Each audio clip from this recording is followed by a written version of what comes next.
Ang Diyos ay hindi nagbabago. Patuloy siyang nagmamahal, patuloy siyang nagbibigay sa atin ng kalakasan at katagumpayan. Purihin po ang ating pong Panginoon. Praise God. Puli po natin palakpakan ang ating Diyos. Salamat po sa ating pong praise and worship team. Puli po that God is worthy of our praises. Ano ba po yung ating mga sitwasyon sa ating buhay?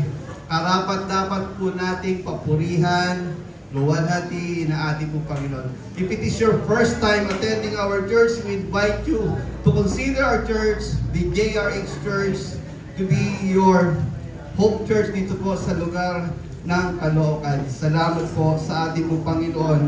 At sa kabila po ng maraming pagbabaha sa iba't ibang lugar, po, salamat po sa pag-iingat ka sa atin, and we know na marami po ang mga sabihin natin po ang naapektuhan na pamilya.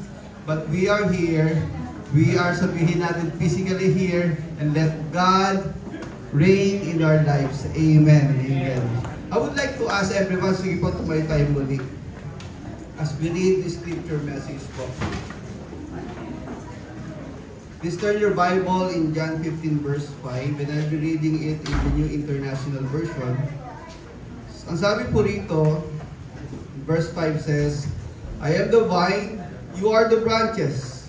If you remain in me, and I in you, you will bear much fruits. Apart from me, you can do nothing. Pinagpala na po ng Panginoon, pagkabasa ng kanyang salita, maaari na po makaupo ang bawat isa. Sige po, sa pag-upo po rin nyo, kamustahin po nyo, sabihin natin, kapatid, kamusta ka na? I am glad that you are here in the house of the Lord. Bago po tayo magsimula, bibigyan ko po kayo ng assignment. Next Sunday, bring one. Sabi nyo, next Sunday, I will invite one. Alam po rin yung prayer po natin, pupunuin po natin ito. Amen? Naniniwala po ba kayo doon? Hindi pa palakpakan po natin ating Panginoon. Tayo po ay nasa quarterly theme of Living in Abundance. And this July po, ang ating pong pag-aaralan ay nasa temang Living in True Abundance. Ang ating pong subpoint this Sunday ay Abundance in Purpose and Fruitfulness. Yan po yung ating sa John 15 verse 5. And the title of the message that I would like to share to you this morning is The Fruitful Living in God's Purpose. The Fruitful Living in God's Purpose. Ang mabungang pamumuhay sa pamamagitan ng pagsunod sa kalooban ng ating pong Panginoon. Sa ating pong panimula, ang libro po ng John ay isinulat po upang ipakilala na si Jesus ay anak ng Diyos. So maraming bagay at pagkakilala po ng mga tao, sino ba itong si Jesus? Kaya po pinakilala ni John, kung saan po siya kinilala at sa pamamagitan po ng kasulatan, siya po yung salita na narinig doon pa lang sa simula ng paglikha ng mundo. At ang sabi po rito, He is the Son of God, and who believe in Him will have eternal life. It is not enough that you would know Jesus Christ as Son of God, pero kaakibat po nun, pinapaliwanag po ng librong ito, we have an eternal life in Jesus. Now, the question is, kanino po ito sinulat? Ito po yung sinulat sa mga mananampalataya. Sabihin mo sa katabi mo, mananampalataya ka pa kay Kristo? Kung ikaw ay oo, then para sa iyo ito. Okay. It was written to the new Christians and searching non-Christians. Yung pong mga naghahanap ng ano ba ang buhay, ano ang mensahe ng buhay sa aking pong kalagayan. Ang sumulat po nito ay si John the Apostle, anak po ni Zebedee, kapatid po ni James. Now, yung pong ating pag-aaral in James 15 verse 5, ay hahatiin po natin sa tatlo.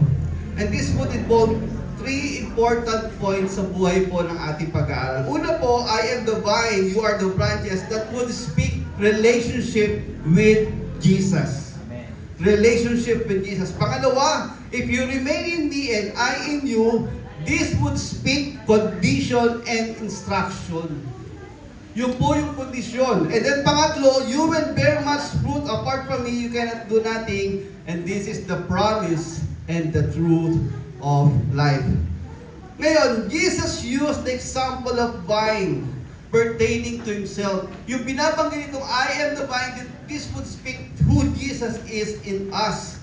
Ang tanong, bakit po ginamit yung vine sa kapanahunan na yan? Yan po yung pinaka-pertinent na namumunga sa lugar nila.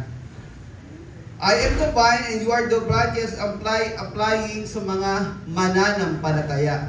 So kung mag-imagine po tayo ng isang puno, ang katawan ng puno po si Kristo at yung pong mga sanga ay yung pong mga mananampalataya.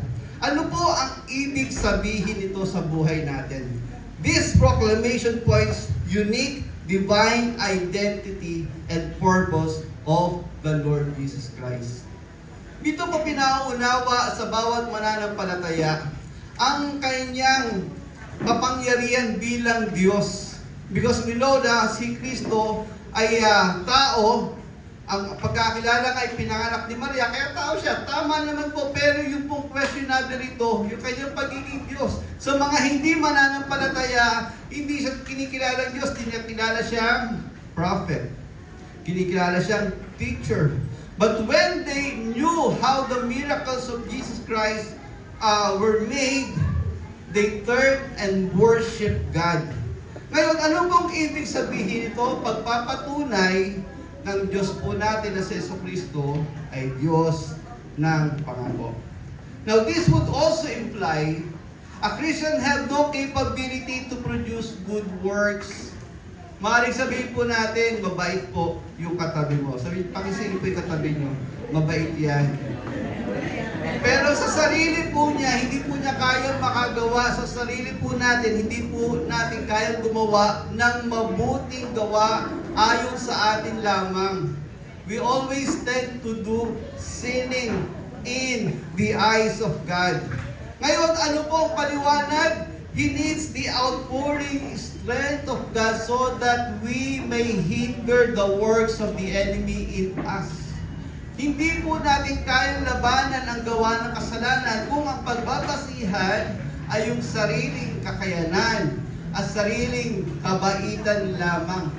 Kahit po na ikaw ng pinakamabait sa lahat-lahat, ang ating pong kabaitan ay may hangganan. Ano po rin yung term? May silang PC ko, huwag mo sasagarin.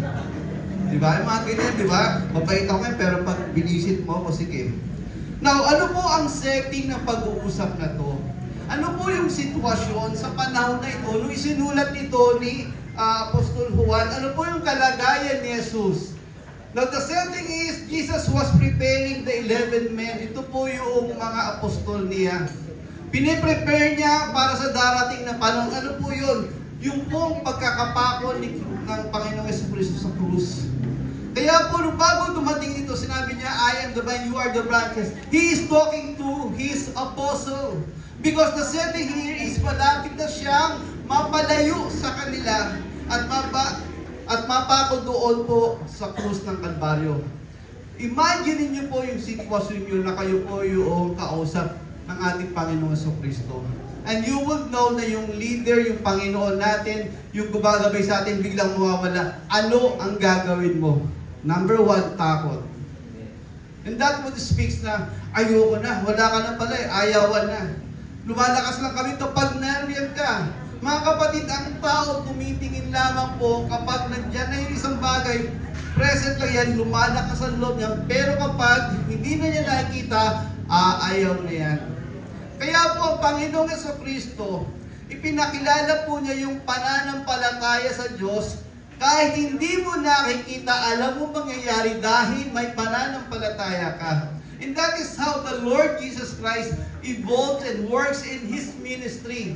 Maraming sitwasyon na siya po ay nagpagaling, nagbigay ng miracles at gumawa ng mga bagay na hindi kayang gawin ng tao, all because of faith.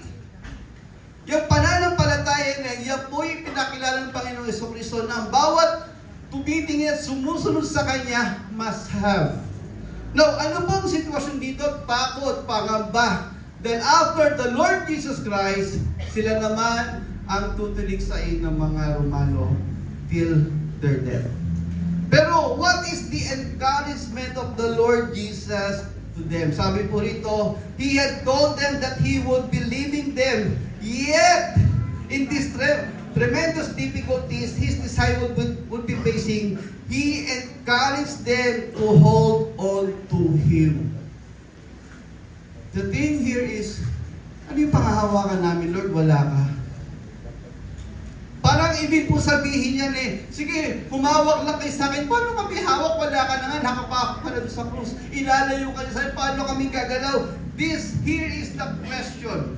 Ngayon, ano po yung paliwanag ng Panginoong Jesucristo? Why He had to leave them? In John 14:2 says, "In my Father's house are many mansions. If it were not so, would have I told you that I would go to prepare a place for you." May gawa ang Panginoon para sa ikabubuti ng bawat isa. He will not just live because of fear. Hindi siya aalis dahil natalo siya. But He would do great and powerful things. That is to prepare a place for every believer. Now, ano ang nais ng Panginoon na matutunan ng kanyang mga tagasunod during this time? Ano ang nais ng Panginoon ituro sa bawat isa sa atin sa umagang ito? The question is, what does abiding in Christ means? As the Scripture tells us, abiding means believing that Jesus is the Son of God. Ang Panginoong Jesucristo ay anak ng Diyos. He may be physically on the birth of Virgin Mary, pero yung proseso nito, it is a miracle conceived by the Holy Spirit. Pangalawa, abiding in Christ means receiving Jesus as your Lord and Savior. Pag sinabi po nating Savior, tagapagligtas, pag sinabi nating Panginoon, siya po yung ating susundin sa ating pong buhay. Pangatlo, doing what God says. Abiding in Christ means pagsunod sa anumang sinasabi ng Panginoon. And this would not sabihin natin choosy. Sabihin po ninyo sa katabi nyo, walang choosy, kapatid. Isa po, nagbabasa po tayo ng Bible, tinitinig natin, "Uy, i-bless mo ko. I will bless you." Gusto natin ganyan, I will provide for, I will protect you. Pero pag sabihin, "Anak, do this and do this and do this," sa Kanya yan, Lord. Sa pagsunod natin sa ating Panginoon, all of these things we follow. And then, we continue to believe in the gospel. We continue to believe in the gospel. Bakit po? Sa panahon pong ito, marami na pong mga salita na hindi ayon sa kalooban ng Panginoon. So, sa kanilang sitwasyon before and during their time, ang tawag po rito, Gnostic Gospel. Sa panahon po natin ngayon, ano po yan? Hindi mo na kailangan ng church, magpakabait ka lang. Oo. Diba? Yung tinaturn nila na, bawi ka na lang sa next life, wala pong next life. Because after we died here, our life will continue to be, sabihin natin, buhay po tayo, yung kaluluwa natin. The question is, where would you go after you die? Continue to believe in the gospel of Christ. And then relating in love to the community of believers, Christ the body. That is to strengthen one another. That is why sa ating po iglesia, marami po tayong fellowship. May fellowship po tayo ng mga tatay, may fellowship ng mga nanay, may fellowship ng mga kabataan, may fellowship ng mga ministry na ginagamit po sa iglesia. Because God wants us to be strengthened. And all of these things would be strengthening one another. Be enjoyed with the community of believers. Hindi po pwedeng solo-solo lang. Sabi po ninyo sa katabi nyo, kapatid, walang solo-solo. Hindi po natin pwedeng sabihin na, ay, Christian ako, nagpe-pray ako, nagbabasa ka ng Bible, pero sa bahay lang ako, wala akong church direct ako kay Lord. Wala pong gano'n. We need to understand na sa lahat po ng sitwasyon natin, kailangan po natin ang bawat isa upang palakasin tayo at tayo naman maging kalakasan sa bawat isa. Pwede po ba natin palakpakan ang ating Panginoon? Sabihin po ninyo sa inyong katabi, are you ready? Are you ready? Sige po, number 1. the relationship that every believer had in Jesus. I am the vine, you are the branches. Now, Jesus is the vine. Anong ibig sabihin nito? He is the source of life and sustenance. Siya po yung nagpapalakas sa atin. Siya po yung nagbibigay sa atin ng bitamina. Siya po yung nagbibigay sa atin ng energy. Siya po yung nagbibigay sa atin ng kalakasan upang sa bawat araw na hakbang ng ating pagiging Kristiyano ay lumago tayo. Ano pong ibig sabihin niyan? This would speak power and authority in our lives. While the believers are the branches, we draw life from Him. Kaya ibig sabihin mga kapatid, kung tayo po'y mananampalataya, naglilingkod sa ating po Panginoon, this would that speaks that all of the things that we can do sa church, sa ating buhay, ay atin lang galing. Mali po iyon. This would speaks to us that we are totally dependent upon the grace and power of God in us. Kasi without God in us, we are nothing. We cannot stand here. We cannot praise God. We cannot worship God. Everything that we do in the church, wala po tayong magagawa dahil ito po'y kaloob sa atin ng ating Panginoon. At lahat-lahat po ng ating kakayanan, hindi po yan sa sipag at tiyaga. Hindi po yan sa aking talino. All of these things were given to us by God. Now, this explains the complete dependence of Christians from God to live good and productive life. Minsan po, nami-misquote po natin to live good and productive life. Pag sinabi productive life, maganda negosyo. Maganda at makapalang wallet. Maganda ang sabihin natin, tinatakbo ng buhay. Pabiyahe-biyahe rito, papasyal-pasyal doon. And everything na gusto mo, nabibigay. Yung po ba ang good life? Pwede. But in the context of God, teaching us, it is not enough. We can enjoy life with the presence of God. Alam po ninyo, ang pagkakaiba ng isang mananampalataya at hindi mananampalataya in terms of satisfying himself. We are satisfied with the presence of God. But those who do not believe the Lord Jesus Christ, who lives in this world, satisfies themselves. What they see is just a productive life with the works of their hands. But those who believe in the Lord Jesus was satisfied in the work of God. Now, let me share to you the Psalm 23. Kabisado po natin. Ano po ang nais na ipaliwanag dito ng salmista? Now, Psalm 23 gives a clear message on how God works in us. Una-una po, the Lord is my shepherd, I shall not want. Ang Panginoon ang aking pastor, hindi ako mangangailangan. Ano ang trabaho ng pastor? Siya po yung gumagabay. Very significant po sa kanilang kapanahunan nito eh. Dahil sila po yung gumagabay sa mga tupa. Now, the message here is leading a believer to a green pasture. The shepherd nyo kung saan dadalhin ng mga tupa at doon sila dadalhin para manginain ng mga sariwang damo. Alam po ninyo sa pag-aaral, hindi po parang damong simple lang ibibigay sa mga tupa. Yung po mga tupa, lalo po yung mga maliliit na tupa, hindi po yung mga simpleng damo lamang, dinadala sila doon sa fresh na damo at available po ito sa taas ng bundok. Para makarating doon, the shepherd would lead them.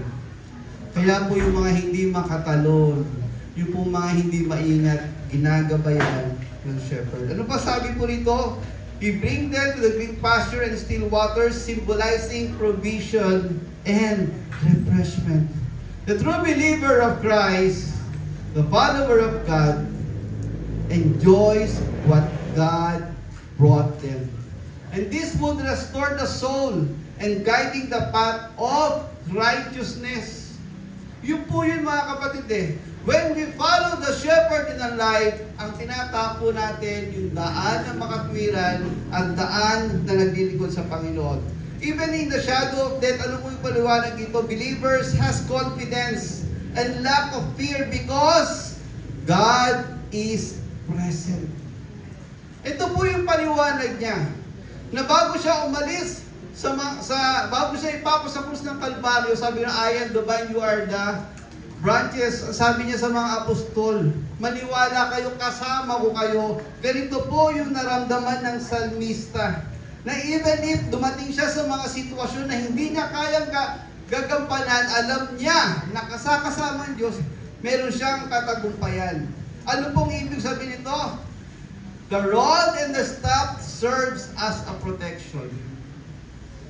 Alam po ninyo, yung pastor na yung simpleng kahoy na po na yon, yan po yung panggabay. O dito kayo. Yan din yung pangdepensa kapag mayroong mga mababangis na hayop. At yan din yung pangdisiplina. Imagine nyo. Halimbawa ito yon. Di ba may ganun yun? Kalawit. May kalawit. Pag ikaw pasaway, kakalawitin ka na, liga rito, kulit mo eh. Ganun siya. Pero kapag ikaw pasaway din, hampas din, ganun po siya. The rod and the staff, protection, discipline, and guidance. Now, ito pa mga preparing a table even in the presence of the enemies. There is abundance in favor. Di ba ang dami nagte-testimony every Friday night? Alam po niyo, umattend kayo ng Friday night.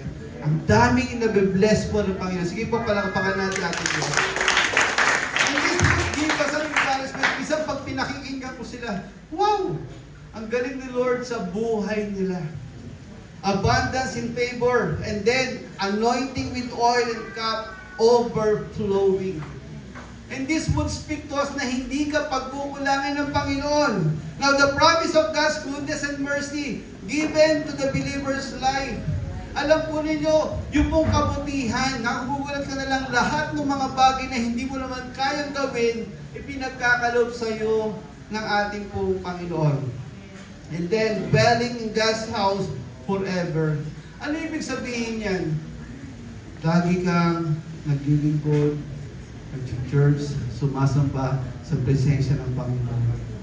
Alam po ninyo, ang pangalawang bahay ko, bukod po sa bahay namin, church, nung kabataan ko po, talaga marami rin po akong mga struggle even up to now. But when I am in the house of God, I simply kneel and bow down and pray. Kumugulat ka na lang, the presence of God is upon you. Now, a life under God's loving care, needs are met, overcome fear, and finds intimate security and joy in God's presence. Pwede po ba natin palakpakan ang ating Panginoon? I am the vine, you are the branches that speaks relationship to His people. Nabalikan po natin, sabi rito, 1 John 4:15. If anyone acknowledges that Jesus is the Son of God, God lives in them. They are in God. Kung kinikilala mo ang Diyos sa buhay mo, ang Diyos ay suma sa iyo. Anong ibig sabihin niya sa buhay natin? This will speak the miracles, the power, the provision of God in us. Meron pong isang testimony before na meron pong isang, siguro dalaga to, galing sa trabaho, naglalakad siya. And then sa paglalakad niya, na madilim na lugar, pauwi sa kanila, meron pong dalawang lalaki lumapit sa kanya. So, tendency is either nasaktan siya, o dapin, o ano pa mga bagay na pwedeng gawin. Pero paggulat niya, paglingon niyang galon, yung mga tawag dito, yung dalawang lalapit sa kanya, nagtakbuhan. Natulala sila, natulala. Hanggang sa bandang huli po, yung dalawang po yun, naireklamo kasi nga ganyan. Sila po na-identify na nanggugulo doon. Na-interview sila na ganyan. Alam po ninyo, hindi na po namin ulitin. Bakit? Kasi po may nakita po kami. Alam po ninyo, ganito nangyari. Nung tumingin yung babae sa kanya, nagulat sila, may malaking someone nakasama na nagliliwanag. Doon sila natakot. Hindi alam ng babae. That would speak protection in our life. Ano pong ibig sabihin yan? We are in God's protection and authority. Now, Jesus came to rescue mankind from Satan's power. Iligtas tayo doon sa kapangyarihan ng kaaway. Luke 19:10, says, "For the Son of Man came to seek and to save the lost.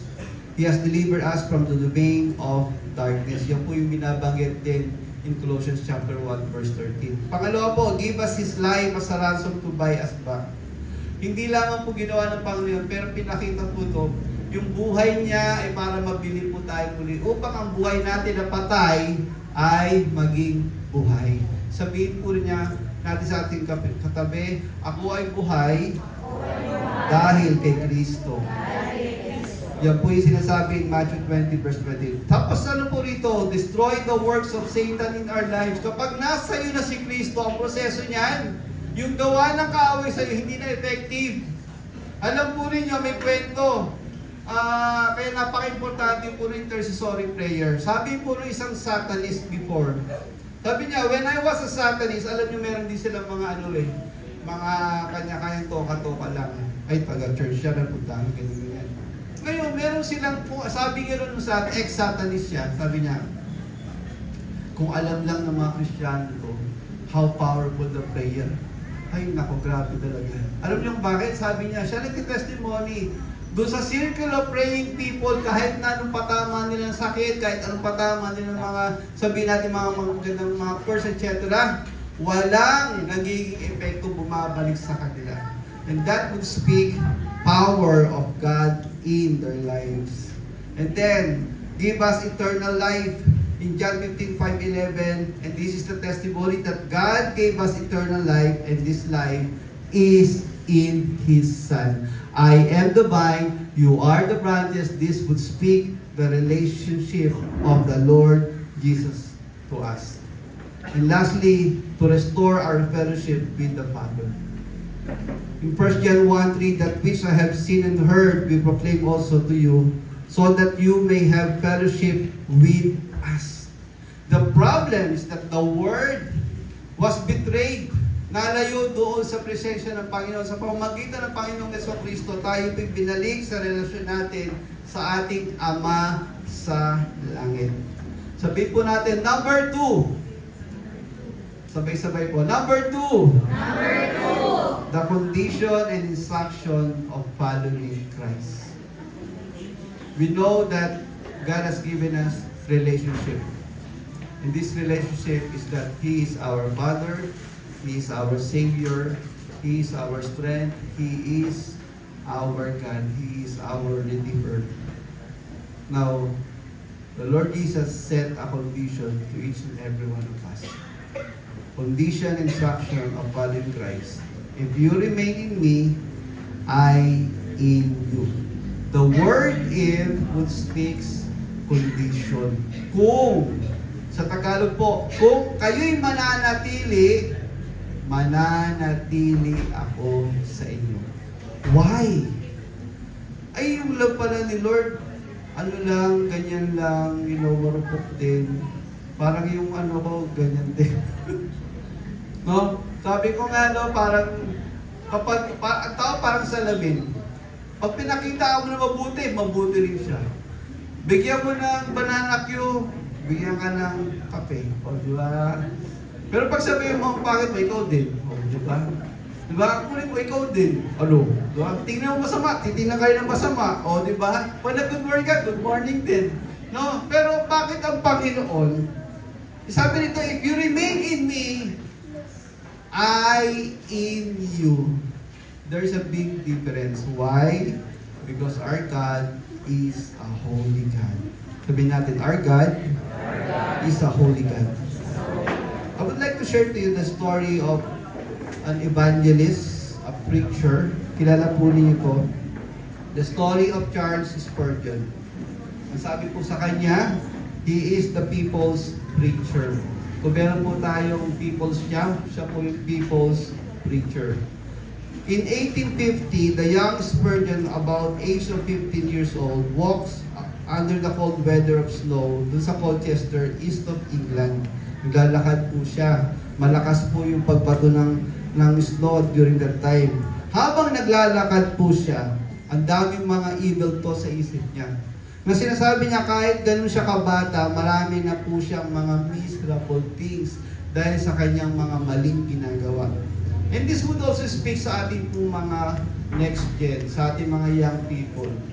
Na sinasabi nga, parang napakabait niya, no? May mga nagtatambo rin dito, no? Di ba yung sinisibay na dito ang late niya? Chiki-chiki, parang yun. Di ba? Bata pa lang, di ba? Pero alam mo rin yun, sa panahon ni Charles Spurgeon, sabi niya, kahit na sabihin natin bata pa ako, ang dami ko nang naisip na mali sa buhay. Ang dami ko nang pinagplanuang mali sa kapwa ko. At doon niya nakita yung buhay niya na walang silbi. Charles Spurgeon yan ha, magugulat ka. Pero nung dumating yung time na habang naglalakad siya, parang nagliliwaliw siya. Naghahanap siya ng siya na pupunta inabutan siya ng malakas na storm. Naghanap siya ngayon ng shelter kung saan siya pwede magpainit ng katawan, sabihin natin, sa sobrang lamig. Alakalain nyo, merong isang church doon, just a small church, umaten siya. Wow. So tingin ng mga tao sa kanya, bata ito, ganyan. Nakikinig lang siya sa pastor. Sabi niya rito, no, he entered the church and heard the message from the preacher. The preacher read the passage in Isaiah which says, "Look unto me and be saved." Tingin si Spurgeon. Kasi yung preacher nakatingin sa kanya. Halimbawa si Brother Ludwig, "Look unto me and be saved." Look unto me and be saved. Look unto me and be saved. Pag hindi ka ba naman natalat na, opo, sige na, ikaw na. Alam niyo paliwanag doon? Wala kang gagawin. You just have to look on the Word of God. Amen. Hindi ka maglalakad. You just have to look in the grace of God. Hindi ka kikilos with all your effort. You just have to look at what God is doing in your life. At yung mga bagay na yun na nararamdaman niya, something had hit his heart. This message impact the life of young Spurgeon and he read books from his father who was also a preacher. Since then, naunawaan na niya na ano ba yung nais ng Panginoon sa buhay ko. Ano yung nais ng Panginoon na dapat kong gawin sa aking buhay? Ano yung purpose ko bilang tao? Ngayon, sa pagbabasa ni Spurgeon during that time, hindi siya parang magbasa eh. Sabi niya, he enjoyed looking books, pictures because he can't read yet. Pero in-enjoy niya na ito yung mga message sa kanya. Sabi rito, no, sa mga ganitong bagay, namuhay siya ng desperado. But when he thinks of God's love for him, sinasabi niya, ang buhay niya ay isang buhay na walang halaga. Now the preacher told the young Spurgeon, "You look miserable." The preacher added, "You'll be miserable in death and in your life if you will not obey the word of God." Kaya po maraming tao naghahanap. Saan ka punta? Over there to find myself. Nagpupunta sa ilang, hanapin ko ng sarili ko. Kapatid, hindi mo talaga mahanap ang sarili mo. Bakit? Because when you found God, then you will know who you are. God carried away the sin. He lived with what God purposely has given to him. Yun ang sinabi sa kanya ng preacher. If you will follow God's word in your life, then you will live according to God's purpose. Charles Spurgeon was converted in faith with Christ. As dumating yung panahon yun, yung guilt feeling sa kanya, yung pag-iisip na napakasama niya, yung pag-iisip na mag-isa lang siya, yung pag-iisip na walang kwentang kabataan siya, yung pag-iisip na wala siyang silbi sa mundo, all of them has changed. Guilt was gone, despair was gone, misery was gone. He received and blessed by God, blessed him by Jesus in his life, and became the great preacher of God's word, the purpose of life.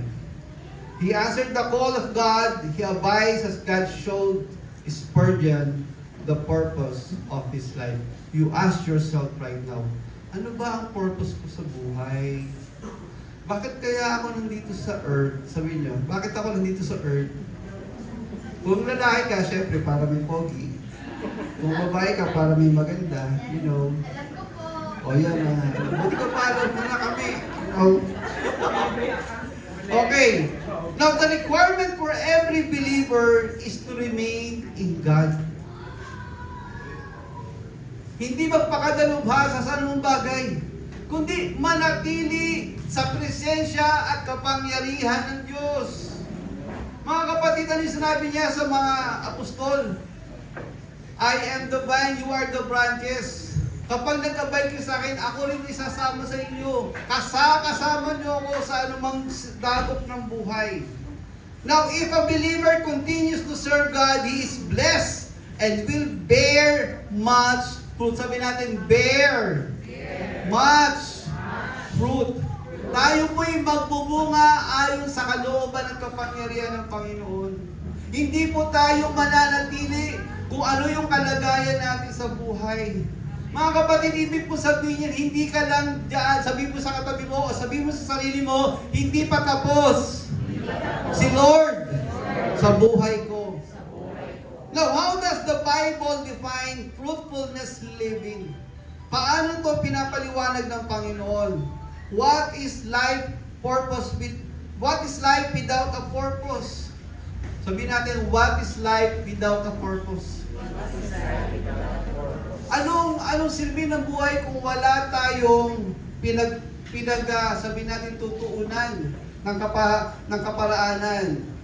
Let us then study my purpose versus God's purpose. Sige, isip kayo ng purpose niyo. Sama niyo na yung maganda at pogi. Sige, okay lang. Versus God's purpose. Okay, are you ready? Okay. Man's purpose in life, be merry and be satisfied. Sino rito masaya? Woo! Sino rito satisfied? Hindi lahat, no? Pero meron din ang taas. Yan ang purpose mo. Amen? Kasama na ako. Ano God's purpose? God's purpose for you in life is to meditate and be sanctified. Meditate God's word and be sanctified with the Holy Spirit. Because God is preparing you for greater things. Sabihin natin, greater things. Greater things. Man desires a life that is comfortable. Needs are met, satisfactions are guaranteed. Kaya minsan pag bibili ka, tinangga natin yung, ang tawag doon, review. Next naman. Kapag maganda review, okay yan. Now, yet, not all favors man. Not all that looks good may really look good. Patandaan po natin, not all things may favor us in our decisions and the things that we do. God desires us to grow spiritually. Paano po ito? In 1 Corinthians 10:23, sabi rito, I have the right to do anything. Negosyante ka, adult ka na, may pera ka, nakapag-aral ka na, you're living in your, sabihin natin, age. Pero sabi po rito, you say, but not everything is beneficial. We may have access. Pwede mo gawin ang gusto mo, but not all things will benefit you. Sabi rito, I have the right to do anything, but not everything is constructive. It may destroy us. Kaya bantayan po ang mga desisyon. And this is how God tells us who we are. Let us live a life of purpose. Now, saan pupunta doon ang Panginoon? If you are doing good things, if you're doing holiness unto the Lord, then God is with you. Why? Because He is holy. Pero kapag ginagawa po natin mga kamalian, mga bagay na hindi po sabihin natin kaaya sa Panginoon, don't expect Him to be with you. Bakit? Banal siya. What He's trying to say is that He will just give you the instructions to do. And we have the, sabihin natin, capability to decide. Alam po ninyo, ano po yung pinaka-blessing ni Lord sa atin? God has given us the capability to decide. Hindi po tayo robot. Sabihin mo sa sarili mo, hindi ako robot. I can decide for things. Pero ang sinasabi sa Bible, hindi lahat ng pinagdidesisyonan natin will benefit us. So ang turo po dyan, bantayan mo kung ano yung pinagdidesisyonan mo sa buhay. Now, some actions may be permissible but not beneficial for spiritual growth. Ito po yung maganda bilang mananampalataya. Kapag magdi-decide ka, ask two things. Will this glorify God? Will this benefit others? Ulit. Will this decision glorifies God? Yes, go mo na yan. Pangalawa, magbe-benefit pa others? Yes, go mo na yan.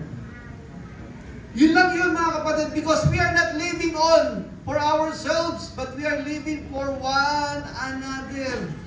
Pagiging selfless mga kapatid. Itinuturo po sa atin yung pagbabago para sa kapurihan ni Kristo. Now, God created us to glorify Him by bearing fruits. Kapag ikaw'y namumunga, nagpupuri ka sa Panginoon. Kapag ikaw'y namumunga ng kadakilaan ng Diyos, binibigyan natin ang kapurihan ng ating Panginoon. Question: why Jesus cursed the fig tree? Sa Bible po yan. This is a symbolic act of spiritual barrenness. Yung pagiging, ano yung barren? Baog. Hindi nanganganak, hindi nagbubunga. Pero alam po niyo yung pinaka-importante rito, hindi yung parang tingin mo na nagmamalaki sa sarili mo eh. Dinitingnan natin na marami tayong nagawa, pero the reality is, wala naman talaga tayong ginagawa pa. Huwag po magagalit. Minsan po, 10 years, 15 years, 20 years na sa church, kung makatingin po tayo sa ating sarili, alam na natin lahat, ayaw natin magpakuri. Katwiran natin, matagal na ako, mas bago ka pa dito. No? Hindi po ganon. Ang paglilingkod sa Panginoon, kailangan po nating mag-submit. As a believer of Christ, we must bear fruit. Fruit of the Spirit, good works. We do evangelism and sharing the gospel. Transformative living, character growth that glorifies God. All of these things involves pinupuri ang dakilang Diyos. So whenever you sit, whenever you sleep, whenever you walk, whenever you study, whenever you stand in everything that you do, let everything glorifies God. Pwede po ba natin palakpakan ng ating Panginoon? Now, the very question is, ano ang proseso ng Panginoon para tayo mamunga? Una, know the source of growth. Dapat kilala mo si Kristo. Hindi po yung umaatin-atin lang tayo tapos wala naman pala tayong paglilingkod sa Panginoon. Wala pala tayong relasyon sa Panginoon. I-fix mo muna yan. You need to have a relationship with God. Pangalawa, know that He is the care specialist. Kapag may sakit ka, saan ka pumupunta? Sa doktor. Kapag sira yung sasakyan mo, saan ka pumupunta? Sa mekaniko. Kapag marumi yung damit mo, saan ka pumupunta? Nanay, pala ba naman? But our Heavenly Father is the vine dresser. He owns us and care for us. Alam po ninyo, ganito po yan, ang isang hardinero, hindi lamang yung dinidiligan ka, hindi lamang yung pinaarawan ka, pero kinukultivate ka. Pinuputol po yung mga hindi tamang sanga para makapag-grow tayo. Now that process is pruning. Para lumago, pinuputol po yung mga bagay. Ibig sabihin po niyan, para ang buhay po natin ay mas lumago ayon sa dapat na ikalago. Hindi yung parang ganyan-ganyan lang nangyayari. Ano pong ibig sabihin niyan? God's special process in your life and in my life. Ibig po sabihin mga kapatid, we cannot grow on our own. We need God. We need His power upon us. He trims our weaknesses. Ano po yung example nito? Tingnan niyo po yung gitara. 6 ang string yan. Pagka yung string yan, nagkanya-kanyang higpit, walang magandang tono yan. But you have to align the string in order for you to have a good sound. In order for you to have this quality sound. Ganon din po sa buhay natin. May binabawas at idinadagdag ang Panginoon para ang buhay mo at ang buhay ko ay maging isang buhay na pagpapalat ng pupuri sa Kanya. Now, His promise is that He will do everything as we ask in prayer. The condition according to His will. Kasi hindi natin pwede pilipitin yung kamay ng Panginoon. Lord, bigyan niyo po ako ng car. Yung red. Lord, pwede yung sports car. Saan mo gagamitin na papasok po ako? Oh, talaga? Eh, bakit naman sports car pa? Kasi, para pag dinaanan ko yung crush ko, you know, iba datingan eh. Hindi naman ganun, anak. Now, in Matthew 16:24, then Jesus said to His disciples, whoever wants to be my disciple must deny themselves and take up their cross and follow me. A call to discipleship emphasizes self-denial and sacrifices. Sa pagsunod po natin sa Panginoon, hindi yung hayahay. Yung parang kabit ka lang. Yung parang, Lord, i-bless mo ako, i-bless mo ako, i-bless mo ako. Hindi tayo lumapit sa Panginoon para lang i-bless ni Lord, but as we serve God, we bless His name and we bless His people. That involves self-denial and sacrifices. Hindi po maging madaling mahirap maging Kristiyano. Ulitin po natin, no? Mali pala yung mahirap. Ano po yung term? Napaka-imposible maging Kristiyano sa panahon ito. Dahil pag-gising mo pa lang sa umaga, nagkakasala ka. Sa pakikipag-usap, nagkakasala ka. Sa lahat ng bagay, nagkakasala tayo. We need God to change our life. Without God in us, saan na lamang po tayo pupunta? Lastly po, the promise and truth of being together in Christ, you will bear much fruit, and apart from me, you can do nothing. Being together with Christ is living without a life that reflects one faith, relationship with Him. Faith and relationship with Him. The God's purpose is towards fruitful living is power, healing, and miracles. Level up po tayo mga kapatid. If you will just testify, ay salamat kay Lord, binigyan niya ako ng pangangailangan ko. That would be physical. Pero ang pinaka-importante is how you live a life spiritually. The promise of truth of being together with Christ is the central theme of Christian faith. Una, the promised truth of being with Christ is living in Christian faith. Without faith, we cannot serve God. Paano po natin malalaman to? Una, our faith speaks of the presence of Christ in us. God is with us. Kaya kahit na anong unos na nangyayari sa ating buhay, alam natin God is in control. Pangalawa, the indwelling of the Holy Spirit. Ang banal na Espiritu ang magtuturo po sa atin sa mga bagay na dapat natin gawin. John 14:16-17, Jesus promises to send the Holy Spirit who will dwell with the believers. And the presence of the Holy Spirit will connect us through the power of Christ. Now, He is our future hope of being with Christ. Ano tawag doon? Buhay na pag-asa. Hindi paasa. In 1 Thessalonians 4:16-17, the passage speaks of the future promise that Christ's return, the believers will be caught up in the air. God will meet us in the air.